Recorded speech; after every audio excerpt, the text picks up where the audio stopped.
welcome to the Holly Meredith Show. Today is August 4th, 2014. Mark that day on your calendar with giant red and black pencils, because today is the beginning of the doom of America. Not that we don't have enough problems, we do. But we have gone to the extra step of importing one of the worst things that you could ever have in the world. We have allowed the Ebola virus to be brought onto our land here in Atlanta, Georgia. Yes, we have. Dr. Brantley has been flown in. Dr. Brantley is a nice person. I have nothing against him, but I will say this right now. Dr. Brantley chose of his own volition to go to a place in the world that has terrible living conditions, deplorable hygiene, and people who are so stupid they barely know how to put one foot in front of the other. He chose to go there. So all actions have consequences, as we are learning from all of you wonderful people who voted twice for Obama. Yes, Obama made this decision. His decision to bring Dr. Brantley here.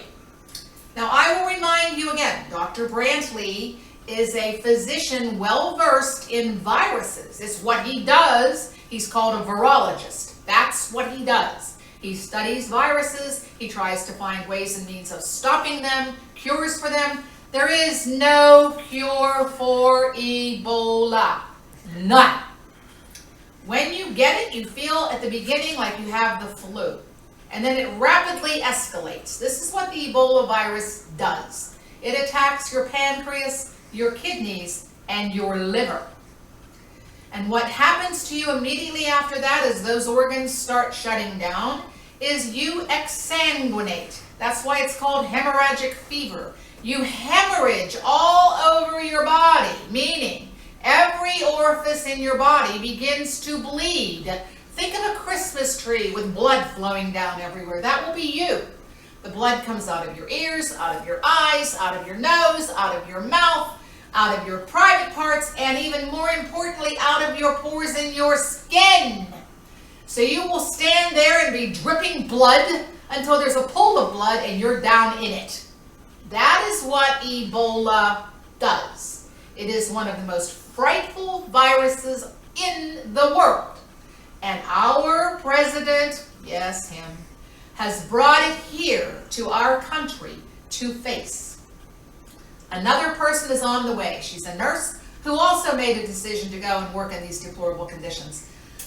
Unfortunately for Africa and now for us, even after 65 years of trying to pull these people up to some kind of a level of standard where this would not be happening to them, and by the way, it's only there that it happens. It's nowhere else in the world. It's right there. After all this time, all this money, all this effort, all this experience, all this education, they still don't bathe. Now, if you're going to go through your life washing once a year, obviously things are going to not be all that good for you, because a dirty field is where germs love to be. And in Africa, every field is a dirty field. When they go to bury people, they lay down with the dead people. Now, the dead people always have a lot of germs in them, hey, because they're dead. But these people lay down with them and kiss them goodbye when they're dead. And in Africa, they don't get embalmed, they don't get autopsied, no. They get wrapped in a white shroud of linen, blah, blah, blah, round and round they go. And then they put them on the ground, and all these other wonderful people, they come over and they lay on top of them and kiss them goodbye. And then they put them in the ground, but too late! The germs have already transmogrified themselves onto the dumbbells that kissed them when they were on the ground, okay? So this is where we are 65 years later. I almost can't even believe that it's happening. Every day in every way is a new boundary, a new threshold, a new horizon that this creature jumps us over. Can you honestly believe even Jimmy Carter? I can't even say the name. Can you honestly believe even Jimmy Carter, who gave away the Panama Canal after we built it, can you even believe that he would be so stupid as to import this disease into our country? There is no cure! There is no cure. Can I say it enough times? There is no cure. There is no cure.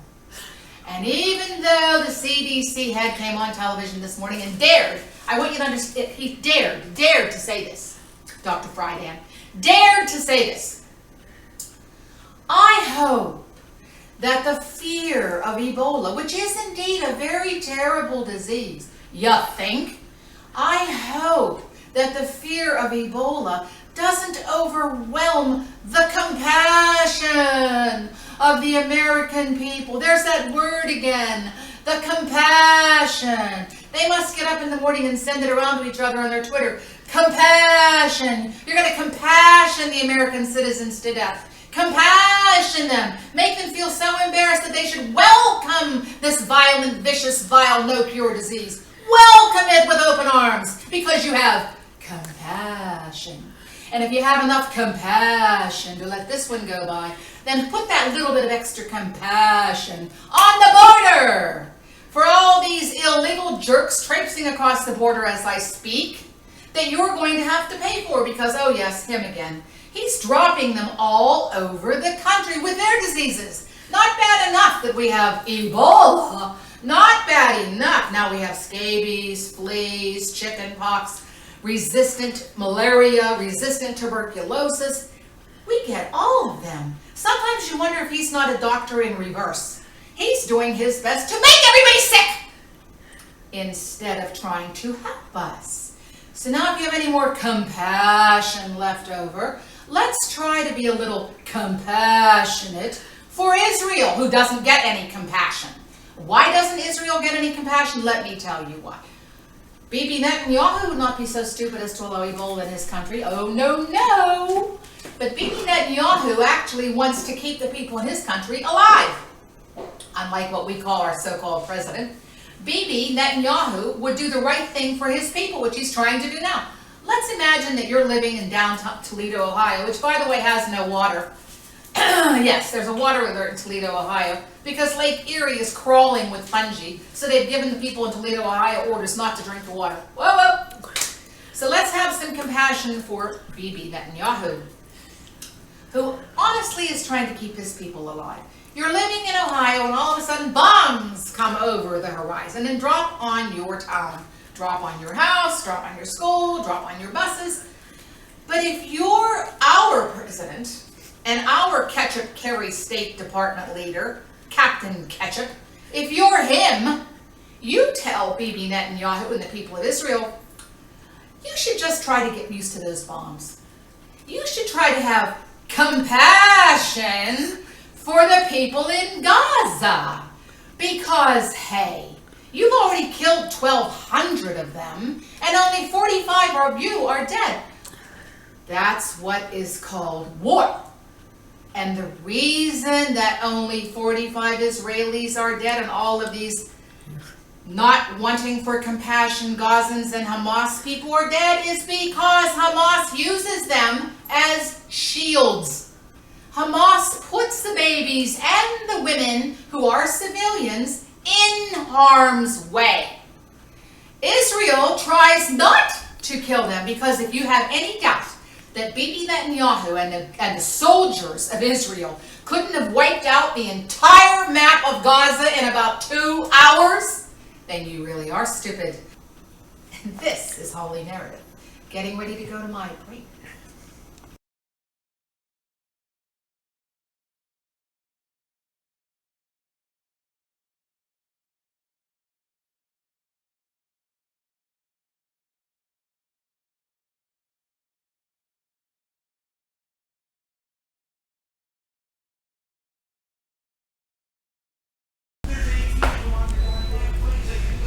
Hi, welcome to Muscle Beach, located at 501 East Atlantic Avenue, Delray Beach.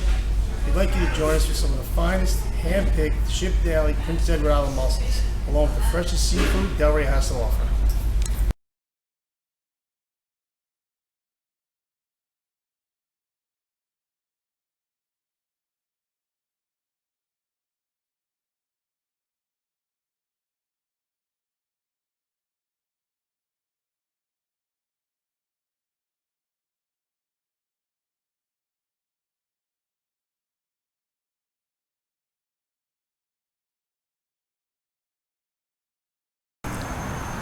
Hello, good morning. I'm Ray Flo. This is my storage, Lake Worth Storage. We've been here, I guess, about 8 years. It's been great. Love Florida. Love the storage business. I was meant for this business. Come with me. We'll go inside.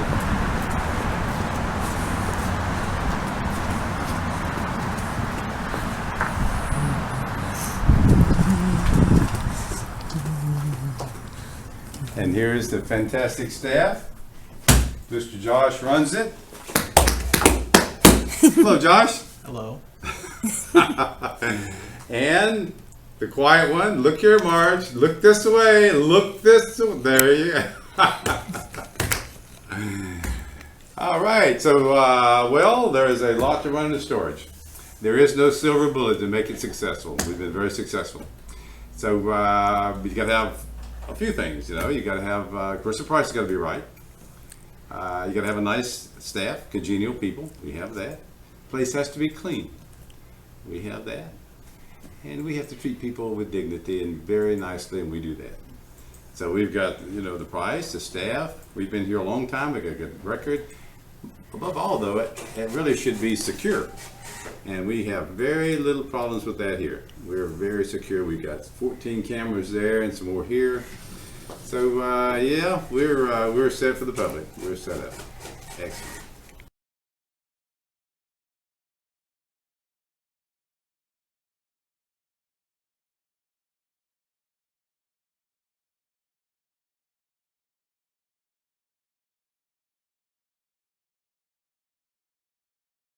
Because they really could have done that, but they try because they really do have compassion. So they're trying not to obliterate these people, which quite frankly they should do. Let's have some compassion for the rest of the world. Remove these things. Get them off the planet, right into the ocean where they were in 1967 when the United States of America said stop. The United States of America said, give that land back. The United States of America said, we will intervene and make sure that everything gets smoothed out. Like that result from 1967? Seems like we did a good job with that? Yeah. No. So let's go back now to the fact that we have Ebola.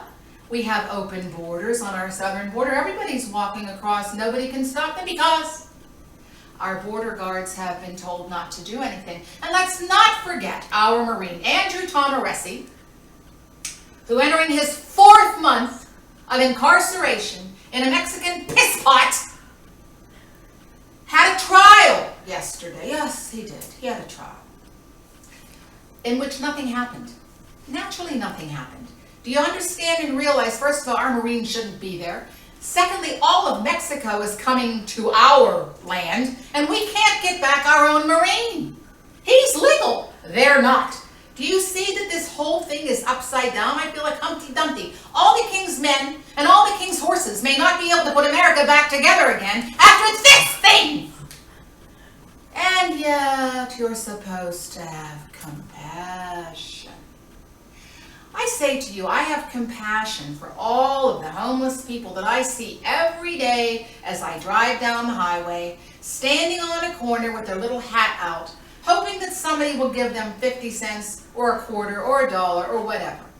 These mostly are American citizens. Many of them are veterans who have had severe mental problems. They need help. They can't get a job because we have no economy. So sometimes they have no choice but to become homeless because they can't get a job, they can't pay their bills. Nobody will help them because there were soldiers. You know, you don't want soldiers in America anymore. You want pom-pom cheerleaders running your military, which is where we're going. Let's round up our people that are homeless, our American citizens that are homeless. It's said to be about 67, 68,000 of them around the country. Less than we're getting on the borders from all these illegal fruitcakes we don't want, who don't even speak English and don't want to. Don't fool yourselves that these people want to be American citizens. They don't want to be American citizens. They want everything you have. They want you to provide them with everything you have. And that baboon in our White House is doing exactly that. He is providing them with everything you have. And ask yourself, why would he do that?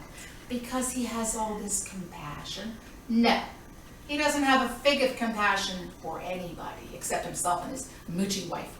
That's all the compassion that he has. Why is he doing this? Because just like Lyndon Baines Johnson got the entire black community to vote Democrat forever by giving them things, it's the same equation. Can you not figure that out? But now he has a new population to go to because the black people are done. Now he has the Hispanic people. And he's going to start with them the same way as they gave all of the black people in 1963 all of this welfare and all of these affirmative action programs. It's the same thing, only now it's all of Mexico and Central America. Because if you give people things, why, they vote for you. Isn't that a novel idea? Don't you find that attractive and wonderful? It's the truth. So sitting back there in the evening when you come home from a hard day of work after you've given half of your income to the federal government, which we all do, so that they can give it to $47 million to Gaza today for humanitarian efforts, because Captain Ketchup, our Secretary of State, has decided that they should get it. Did you get to vote on that? No, you didn't. Did you get to vote on the $3.6 billion with a B that the baboon in our White House wants to give to all these illegals? If you have that much money, which by the way we don't, but if you have that much money, we'll borrow it from China, who just had an earthquake, so they have their own problems. But if you have that much money, spend it on our people. Round up our homeless people. I'm sick and tired of watching them on the highway. I'm tired of having to roll out my window because I don't want them to touch my car. I'm tired of the whole thing. I want them off the highways. I want them out of our buildings. I want them not walking through the public supermarket without any shoes on. I want them in a decent place to live with decent health care and decent dental care and something to eat. Because I have compassion. I have compassion for Americans because America is the glue that holds the world together. And we have at the moment an arch-prince of darkness, the arch-prince of darkness, who's unraveling all of that fabric. This is Holly Meredith, and I will be back in a moment.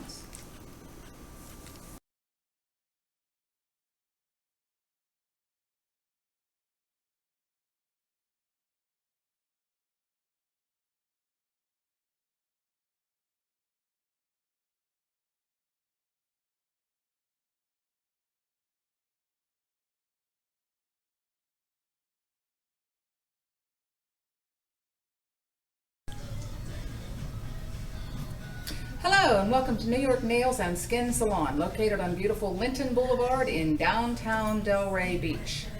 This salon is open 7 days a week. Yes, 7 days. If you need the finest skincare and the finest manicures and pedicures that you can get, you want to call Linda at 561-274-7470. I want to say it to you one more time, 7 days a week. The finest skincare and nail care that you can get. Give her a call. Once again, it's New York Nails, and the number is 561-274-7470. Hello, I'm back. Now, on a little softer note, I want to bring up the travesty of Chris Kyle's widow being sued by Jesse Ventura. And the travesty, actually, of a jury who found in his favor for $1+ million out of Chris Kyle's widow's money. Now, she's appealing that, and at the end of the day, one hopes common sense will prevail. But let me elucidate, if you haven't heard about this, because this is so terribly bad that it's a pall on the country. Chris Kyle was a fantastic soldier, a fantastic sniper, a man who devoted his entire life to the military, to America, to his fellow soldiers. He was killed, regrettably, and still that one hasn't come to trial yet, because I believe he was murdered. But when it finally gets to trial, if the person who killed him is even still alive at that point, because nobody is allowed to see him, one of those many people we never get to see again.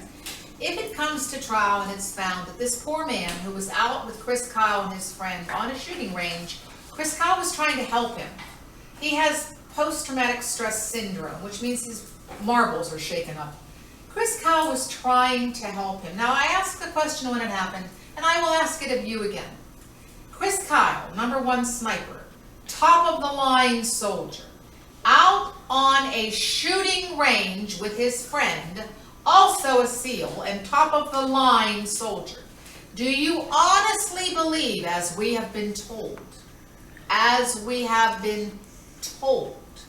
that Chris Kyle and his friend would walk in front of the person they were trying to help who had post-traumatic stress syndrome, who was armed?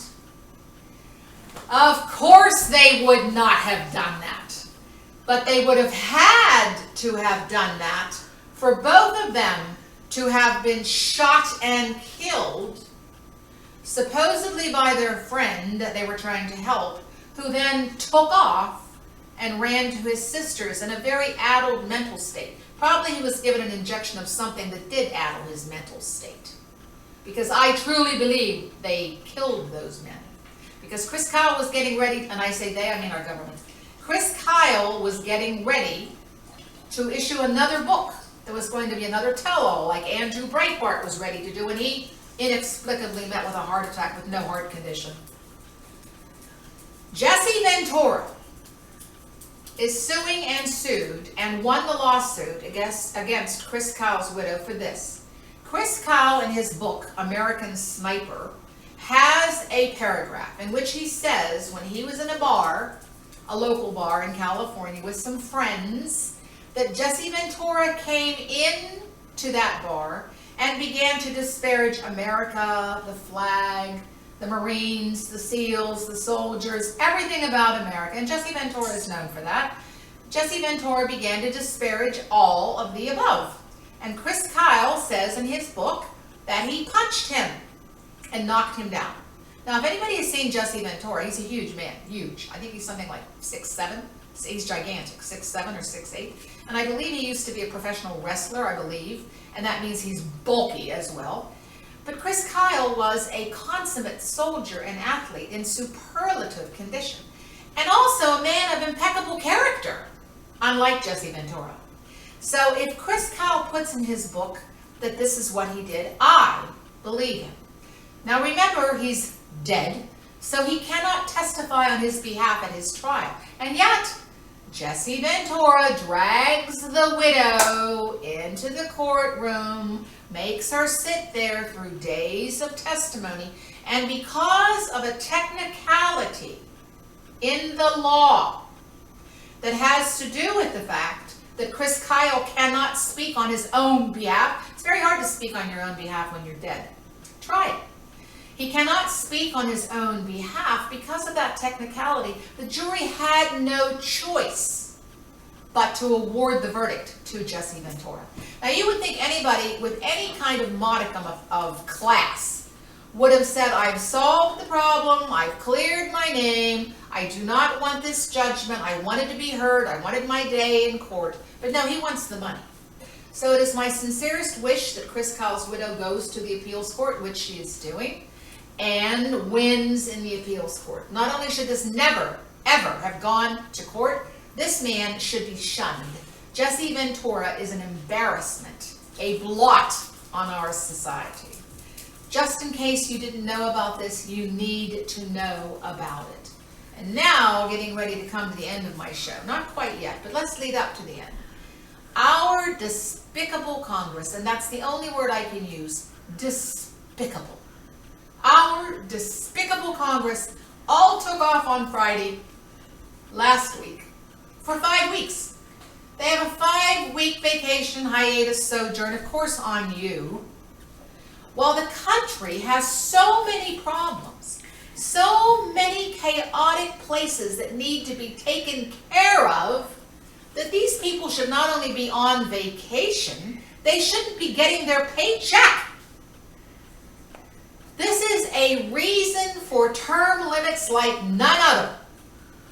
When these people fail to do their job, which is to help the country on a daily basis. That's why they're there. That's why they were elected.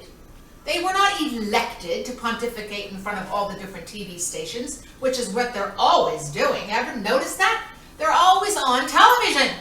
When can they ever do any legislating? If they don't do their job, there should be something that we have the ability to do, which means they don't get their paycheck. If you or I in a regular daily job fail to do what we're supposed to do, not only will we be called on the carpet for it, we may eventually, if it continues, be fired. And when I say eventually, if it continues to be fired, I'm saying 2 or 3 days, not years. We have an $18 trillion debt. We have an open border of chaos. We now have Ebola in our country. That should make your hair stand on end. We have no economy. We have no economy. The only people that are making any money at the moment is Wall Street, Congress, because they get paid even if they don't do their jobs. That's how they write the laws that way.